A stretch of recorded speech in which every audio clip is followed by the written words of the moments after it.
வணக்கம். நான் Sandhya. Welcome to தம்ஸ் கிச்சன். இன்றைக்கி நம்ம சேனலில் ரம்ஜான் ஸ்பெஷலாக சிக்கன் பிரியாணி, மட்டன் பிரியாணி செஞ்சு போரிடிச்சவங்க கொஞ்சம் டிஃப்ரெண்ட்டாக ஃபிஷ் வச்சுட்டு ஒரு பிரியாணி ட்ரை பண்ணி பாருங்கள். இன்றைக்கி நம்ம பார்க்க போகிறது மலபார் ஃபிஷ் பிரியாணி. வாங்க எப்படி செய்கிறதுன்னு பார்க்கலாம். இதுக்கு நான் இன்றைக்கி 1 கப் சீரக சம்பா அரிசி எடுத்திருக்கேன்.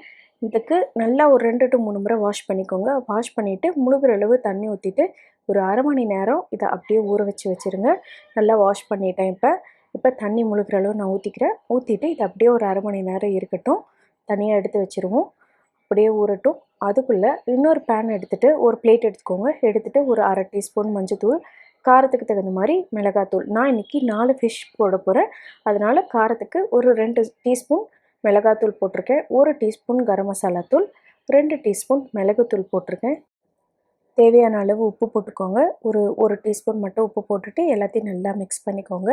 மிக்ஸ் பண்ணி விட்டுட்டு இது கூட நான் 1 டேபிள் ஸ்பூன் கொத்தமல்லி தூள் போட்டுக்கிறேன். 1 டீஸ்பூன் இஞ்சி பூண்டு பேஸ்ட், ஒரு அரை எலுமிச்சம்பழ சாறு, இது எல்லாத்தையும் போட்டுட்டு இது கூடவே ஃப்ளேவருக்காக 1 டீஸ்பூன் காஷ்மீரி மிளகாத்தூள் போட்டிருக்கேன். போட்டுட்டு ஒரு 1/4 டம்ளர் தண்ணியில் இது நல்லா கெட்டியாக பேஸ்ட்டாக கரைச்சிக்கோங்க. இதுக்கு முள் இல்லாத மீனாக நீங்கள் எடுத்துக்கிட்டிங்கன்னா நல்லாயிருக்கும். நடுமுள் மட்டும் இருக்கிற மாதிரி பார்த்துக்கோங்க. எந்த மீனாக இருந்தாலும் பரவாயில்ல, முள் இல்லாத மீனாக இருந்தால் ஓகே. போட்டுட்டு இந்த மசாலாவை நல்லா ஃபுல்லாக எல்லா இடத்துலையும் படுற மாதிரி தொடவிட்டு 1 மணி நேரம் இதை அப்படியே ஃப்ரிட்ஜில் வச்சு ஊற வச்சுருங்க. எல்லாமே நான் தொடவிட்டு இதை இப்போ 1 மணி நேரம் ஃப்ரிட்ஜில் வைக்க போகிறேன். அப்படியே இருக்கட்டும் ஃப்ரிட்ஜில். 1 மணி நேரம் கழித்து எடுத்திங்கன்னா தான் நல்லா ஊறி இருக்கும். அப்போ தான் நம்மளுக்கு சாப்பிட்றதுக்கு நல்லாயிருக்கும். அப்புறம் அடுப்பில் இன்னொரு பேன் வச்சுட்டு 1 லிட்டர் பக்கமாக தண்ணி ஊற்றிக்கோங்க. ஊற்றிட்டு நம்ம அரிசி ஊற வச்சுருக்கோம் இல்லைங்களா, அந்த தண்ணியும் ஊற்றிக்கோங்க.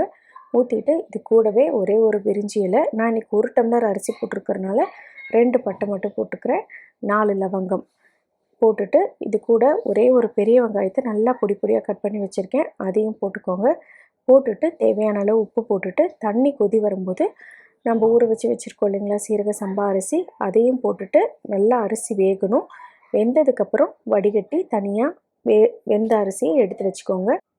இப்போ நான் வடிகட்டி இது மாதிரி தனியாக எடுத்து வச்சுட்டு சாதம் ரெடி.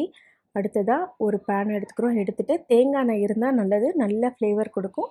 நான் இன்றைக்கி கொஞ்சமாக தேங்காய் எண்ணெய் ஊற்றிட்டு இது நல்லா எண்ணெய் காஞ்சதுக்கப்புறம் நம்ம ஊற வச்சோம் இல்லைங்களா 1 மணி நேரம், அந்த ஃபிஷ்ஷை போட்டுட்டு 2 பக்கம் நல்லா ஃப்ரை ஆனதுக்கப்புறம் நான் எடுத்து தனியாக வச்சுக்கிறேன். இதே மாதிரி 4 ஃபிஷ்ஷையும் ஃப்ரை பண்ணி எடுத்து வச்சிடுறேன். இந்த ஃபிஷ்ஷு நம்ம ஃப்ரை பண்ணி வச்சோம் இல்லைங்களா, இதே எண்ணெயை வச்சுட்டு நம்ம இப்போ பிரியாணி செய்ய போகிறோம். இப்போ அந்த எண்ணெயை நம்ம ஃப்ரை பண்ண எண்ணெயை இதில் ஊற்றிக்கிறேன். இன்னொரு பேன் வச்சுட்டு அது நல்ல டேஸ்ட் இருக்கும், அந்த ஃப்ளேவர் இறங்கியிருக்கும். கூட ஒரே ஒரு டேபிள் ஸ்பூன் நெய் ஊற்றிக்கோங்க. அவ்வளோதான், இதுக்கு போதும். கடுகு போட்டுட்டு நல்லா கடுகு பொரிச்சதுக்கப்புறம் காரத்துக்கு 2 பச்சை மிளகாய் போட்டிருக்கேன். ஒரு 3 to 4 வெங்காயம். நான் 1 கப் அரிசிக்கு இவ்வளோ போடுறேன், அப்போ தான் இது நல்லா மசாலா கிடைக்கும்.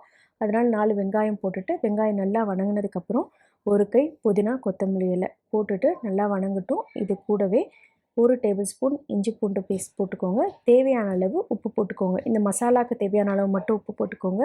ஏன்னா நம்ம சாதத்துலேயும் ஆல்ரெடி உப்பு போட்டிருக்கோம், அதனால் பார்த்துட்டு கரெக்டாக போட்டுக்கோங்க.